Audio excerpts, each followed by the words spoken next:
Hey man, say man, hey, stop that cat. Man down. Yeah, yes, definitely. Definitely. Errol Spence Jr. is in shape.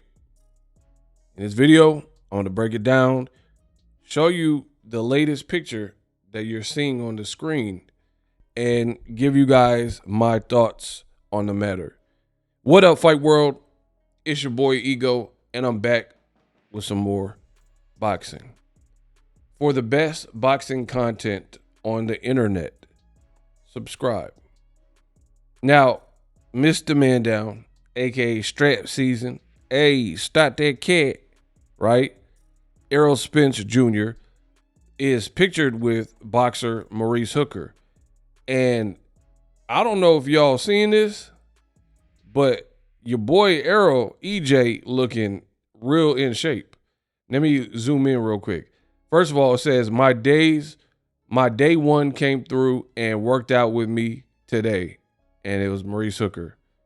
And Errol Spence, obviously is shirtless with the shorts, getting working, and boom. He looking dialed in, like he looking like Strat Season.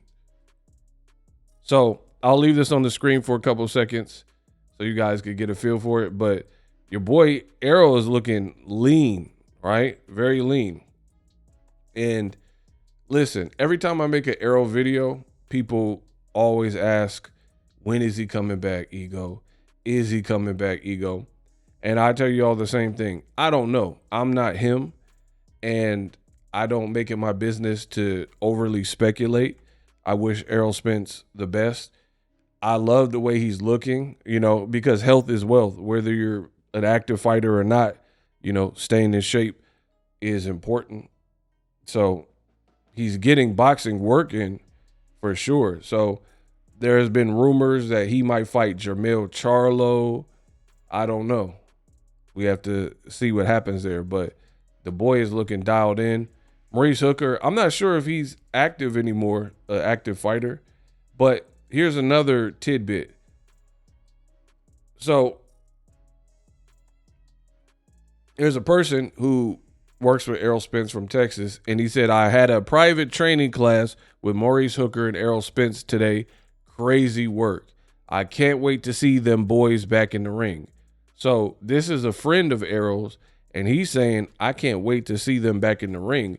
So from that, even though it's not from Errol Spence, not from the horse's mouth, from that, it sounds like Errol could be mounting a comeback in the near future or sometime in the future, because guy he's training with, that I know Errol, a lot of these videos that have come out, little snippets and stuff, doing pad work, have been with this guy and Errol Spence.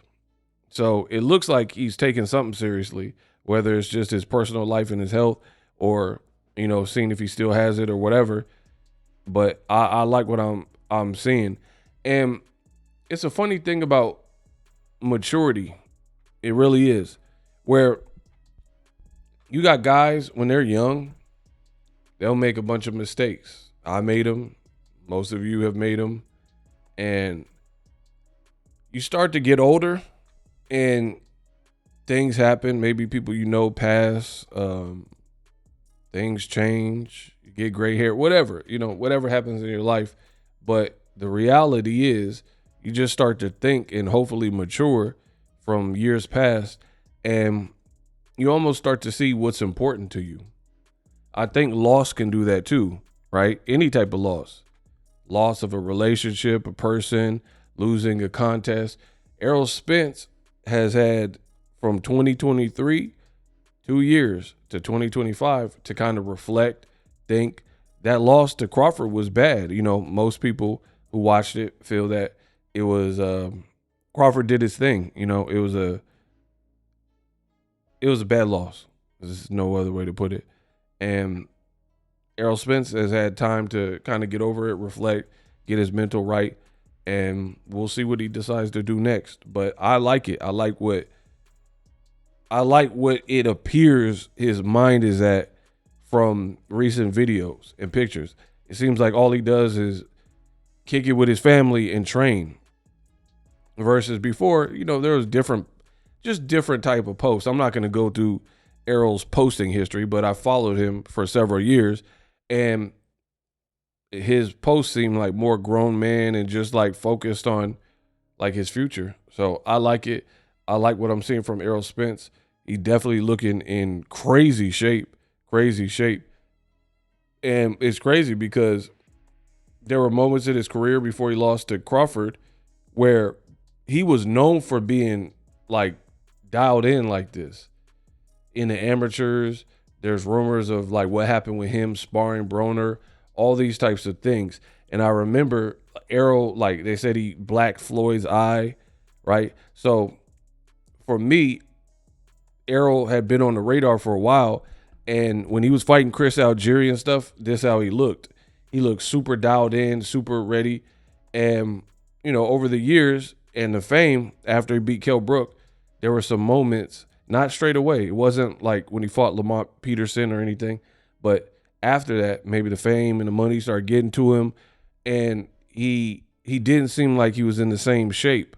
Like he would fight Mikey Garcia, and he said he had to lose a whole bunch of weight. You know what I mean? So maybe he took some things for granted or whatever. And he just didn't look as dialed. He would also do interviews talking about he would balloon up past 180, close to 190 or whatever as a welterweight.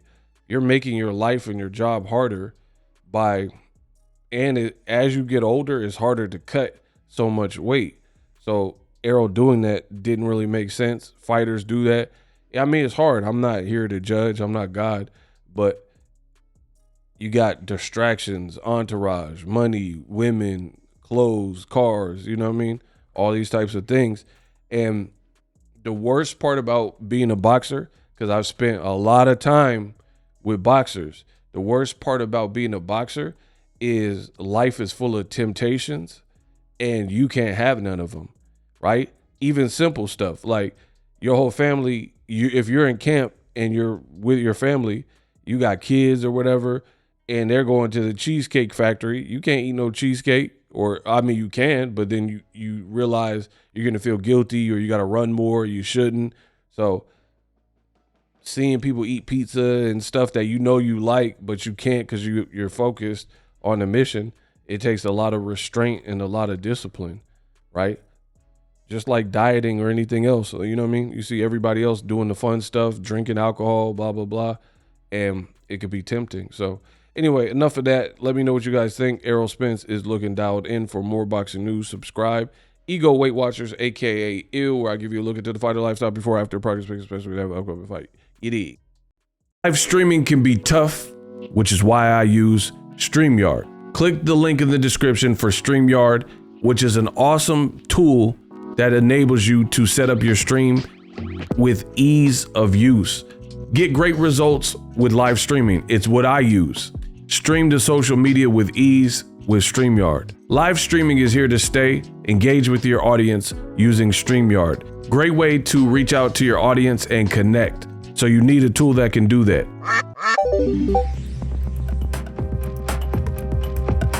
If you're new to YouTube and you're struggling to get views, one tool I can provide to you is TubeBuddy. I've been on YouTube over 10 years. I use TubeBuddy daily to crank out videos just like this one that you're watching. Learn how the pros do it with TubeBuddy. YouTube receives a lot of traffic, which also means a lot of creators, a lot of people putting out content. So you need to learn the ropes so you know how to separate yourself, especially if you're new. But even if you're a pro, use TubeBuddy. The link is in the description. Get more views, more subscribers, and a higher click-through rate, so ultimately you can realize all of your online goals. Use my affiliate link in the description and grow your channel fast.